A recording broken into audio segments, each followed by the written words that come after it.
There was a building deep inside a forest. Although huge trees towered around it, soft sunlight still poured onto the building. There was no signs of life in the building, not even a sign of any living creatures. However, strangely, there was no dust on the floors of the building. It was kept in a very clean state. And it was in a room in this building that Reiji, no, the person that was once called Saiki Reiji, woke up. Where is this? He put his hand on his forehead and thought about it for a few seconds as he looked around. He then nodded as if understanding something. I see. I fused with that glowing orb. Ah, I understand now. It certainly was a fusion. I have gained knowledge, and there's no doubt this is still my consciousness. When Reiji looked at the surroundings, he noticed that he was sleeping in a bed. A magic formation had been drawn on the floor. He guessed that the body had been in stasis until some kind of magic had been used a few minutes ago. He got up and wore the clothes that were beside the bed. I wonder what this new body is like. According to the knowledge he gained, the glowing orb's name seemed to have been Zipairo Zondo. Reiji found a tub of water and looked at the reflection to see the body Zipairo had prepared. A boy's face with bright red hair was reflected. It was well shaped and there was no problems with the features. If anything, it could be called beautiful. As for the eye color, in contrast with the red hair, they were blue. His height was about 165 centimeters, and judging by his face, he looked about 15. As Reiji was 17 in this world, he had grown younger by about 2 years. However, based from the knowledge I received from Zipairo, this is an outrageous body. According to the knowledge Reiji had received from Zipairo, this body was something that Zipairo and his organization had created with the best of their magic and techniques. Because the organization had disappeared due to the aging of its members, the body had been subjected to treatment that gave it eternal youth. Of course, it required a certain level of higher magic power to maintain it. Though the body had eternal youth, it wasn't immortal. Even with the world's best magicians gathered, it seems that it wasn't possible to reach humanity's dream of true immortality. It was likely that it was their substitute. With the body's marvelous recovery power, its physical strength seemed to be considerably high. Well, I leave those things for the time being. The performance of his body was pulled out from his knowledge.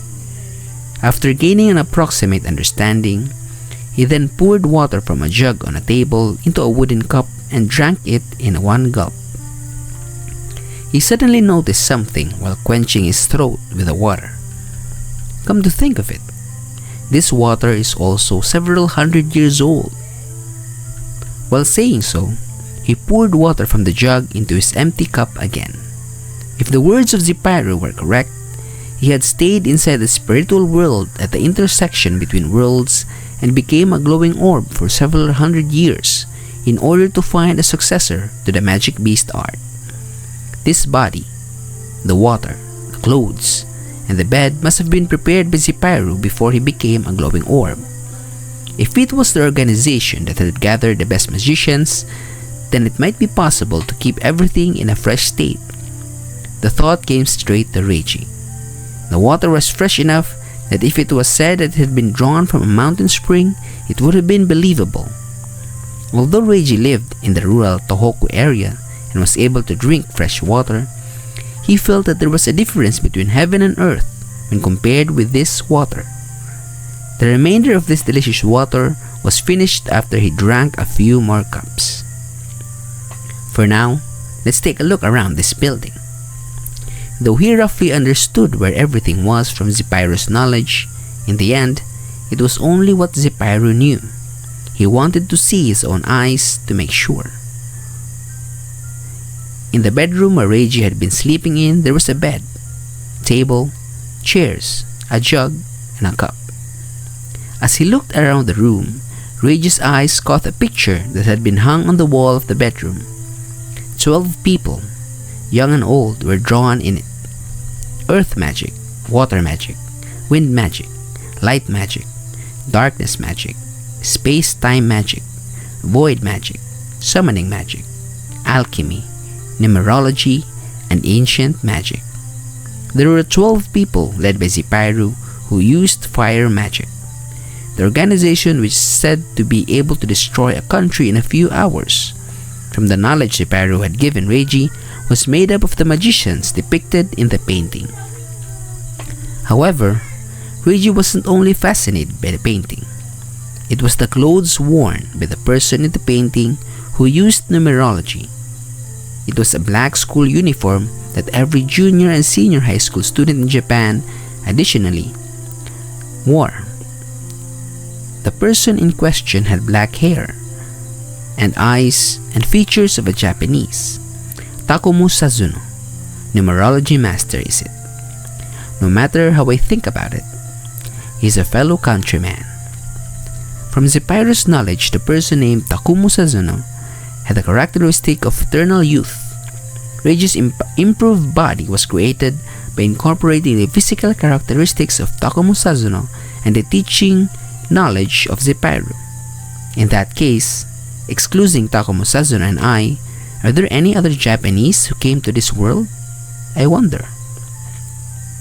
He thought about it for a few seconds, but rejected the idea and shook his head immediately. Even if other Japanese had come to this world to begin with, aside from his consciousness, he himself wasn't Japanese anymore. The most he could do would be to talk with that person and reminisce. If he had eternal youth, then why did he die? That was worrisome. He pulled out more knowledge again. According to his knowledge, it seems that he was poisoned after being caught in the power struggles of the major powers. Although he was able to escape to Zipairu afterwards, detoxification wasn't able to be carried out in time. That was what had happened. Well, I guess it's normal in the world of nobility.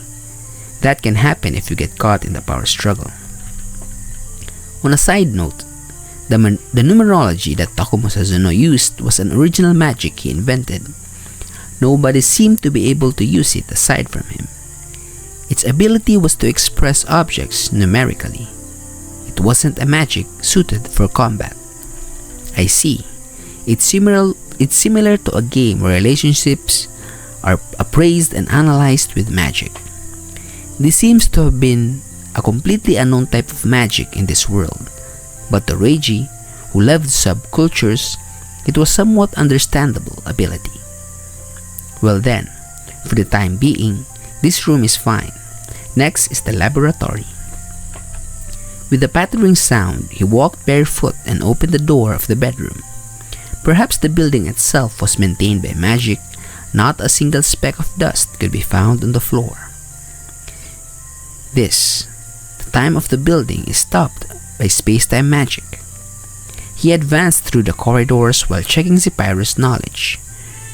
To begin with, this building was used as a base to find a successor to the magic beast art after Zipairu became the last member of the organization and was made quite packed.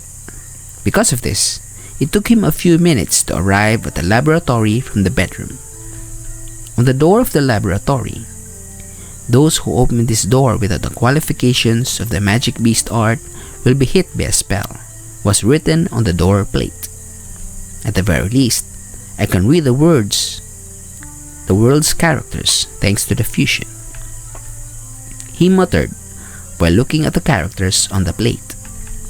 According to Zipairu's knowledge, it seems that those who did not have the magical power to become the successor of the magic beast art would be thoroughly incinerated by fire if they tried to open the door. It's a pretty extreme security, he murmured as he quietly laughed at the sign. Reiji gently reached out to the doorknob. Even though he got the endorsement of Zipairu as the successor of the magic beast art, it seemed best to be cautious. However, His extended hand unceremoniously came in contact with the doorknob, and the door opened so easily that he was amazed. While exhaling in relief, he entered the laboratory. Compared with the bedroom, the laboratory was much wider. In terms of Reiji's senses, the room was about 50 square meters. In the back half of the room, a huge magic formation was drawn. In the half of the room, near the entrance, a variety of equipment and books, assumed to be used for experiments and as references, was left untouched.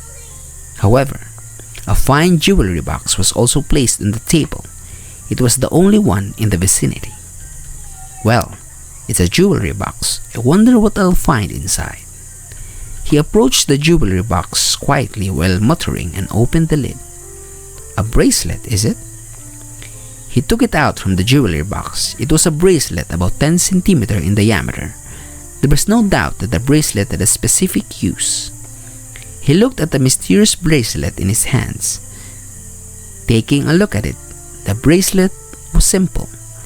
The jewelry box was a fine piece of work and seems to have been specially crafted. It must be expensive. A sense of discomfort crossed his head. Why would a simple-looking bracelet be kept in such an expensive jewelry box? If you thought about it, it normally wouldn't happen. In other words, there was something to this bracelet. To determine that, Reiji pulled out Zephyros' knowledge to understand. Indeed, this thing is worth more than 1 billion jewels. According to Zephyros' knowledge, the bracelet seems to be a kind of item storage. The best space magician and the best alchemist in Zephyros' organization, Lisa Flo and Eston Ward, with the cooperation of the numerologist Takumo, had crafted this with the best of their techniques. The magic tools and valuable materials that Zephyro had mentioned were all collected in it. Its name was Misty Ring, called Ring even though it was a bracelet, he thought, but it was probably a hobby of the creator of the magic item or something like that. A smile floated onto Reiji's face. He placed the Misty Ring into the jewelry box and walked to the magic formation at the back of the room. This is the magic formation for the magic beast art, is it? Magic beast art. Reiji already knew what kind of magic it was when he pulled it from Zephyros' knowledge. When an incantation was said in the center of the magic formation, it absorbed magic power from the caster. A magic beast is produced from the absorbed magic power. In addition, the result cannot be chosen because the caster's magic power determines the mind, personality, taste, psyche, and other various things about a magic beast in a complex manner. It could be said that the secret principles it operates by were only known by Zephyros' organization. However, the magic beast produced always held a certain characteristic. Namely, there was a magic stone inside the magic beast. If a magic beast devoured another magic stone, it would become stronger, more powerful, and evolve faster. Its evolution had an infinite variety depending on the type of magic stone that was devoured. It could possibly be said that there was an infinite possibility. At the end of its evolution, there wasn't an end to it, theoretically, but the person who had brought up a magic beast to that stage has not existed. That is to say, in other words, the magic beast art produces a magic beast that grows with you.